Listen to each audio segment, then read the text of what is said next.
We will fight.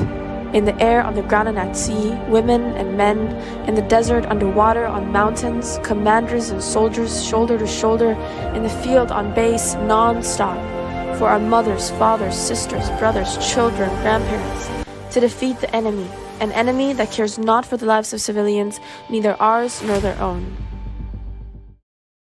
In this video, we review the 304th day of Israel's defense campaign amidst ongoing tensions with Hezbollah and Iran. The Israeli Air Force targeted terrorist sites in Gaza following rocket barrages.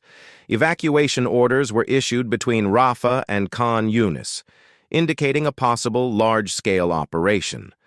The Biden administration approved heavy munitions for Israel, and reinforcements were sent to the Sharon region to prevent attacks. IDF airstrikes hit terrorists in 2 schools in Gaza used as command centers by the Al-Farkan battalion. Arab reports indicate at least 30 militants killed. This attack highlights the risks of returning residents allowing Hamas to regroup. Islamic Jihad and the Popular Front claimed responsibility for mortar fire and rocket attacks near Nahal Oz and Bari.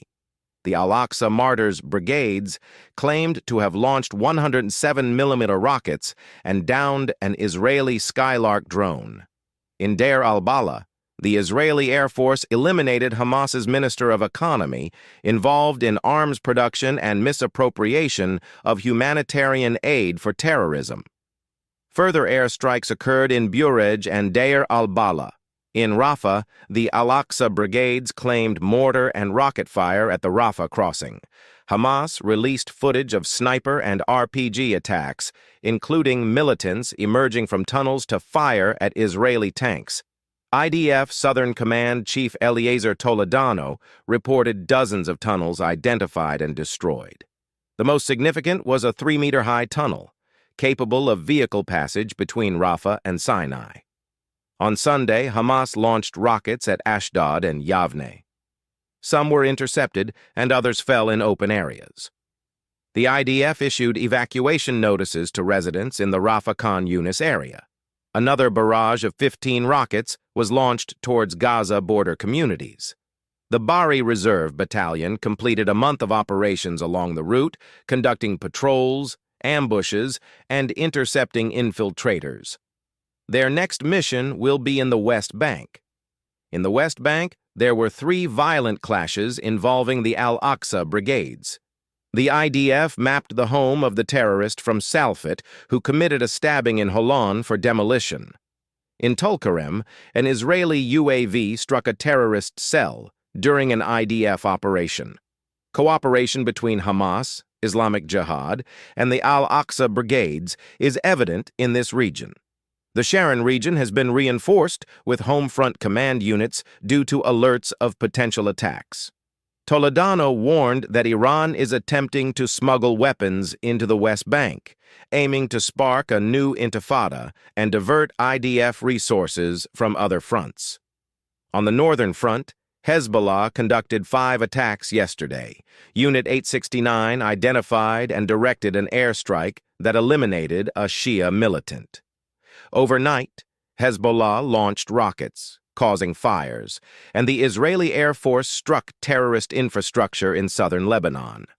The morning saw further interceptions of rockets targeting Nahariya, and an IDF airstrike eliminated a drone-launching cell.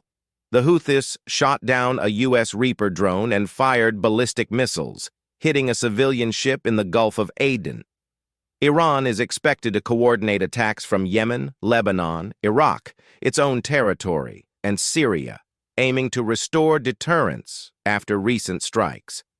Iran's strategy may involve targeting multiple sites in Israel over several days, seeking to overwhelm Israel's air defenses.